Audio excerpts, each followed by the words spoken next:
kesimpulan dalam penetapan ini, maka akan diperbaiki kembali sebagaimana tentang rekomendasi Dewan Perwakilan Rakyat terhadap laporan dalam suatu tindakan nyata dan melaporkan kembali hasilnya mana tercantum dalam lampiran yang Sederalun, PLT Gubernur Aceh Nova Iriansyah mendapat kartu kuning dari Panitia Khusus atau Pansus DPRA dalam rapat paripurna.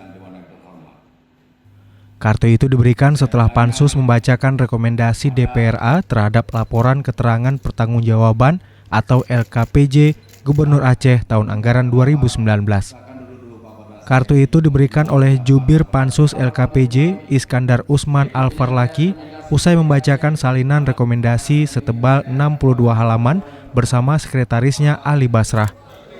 LKPJ Gubernur tahun anggaran 2019 DPRA memberikan kartu kuning kepada pemerintah Aceh.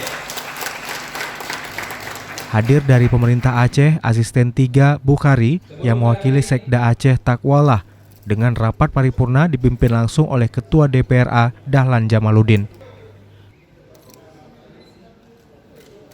Pemberian kartu kuning itu sebagai bentuk belum puasnya DPRA terhadap kinerja pemerintah Aceh tahun anggaran 2019 yang nilainya mencapai 17 triliun rupiah lebih. Iskandar menyampaikan LKPJ merupakan evaluasi terhadap penyelenggaraan pemerintah Aceh, di mana hasil telaah pihaknya didapati banyak temuan atas kinerja pemerintah Aceh tahun 2019. Masalah-masalah yang muncul terkait dengan penggunaan dana otsus, anggaran, rendahnya pertumbuhan ekonomi, pengelolaan aset, kemiskinan, tingginya angka pengangguran, kesejahteraan, perumahan, lembaga keistimewaan, penggunaan wewenang pemerintah, dan perundang-undangan.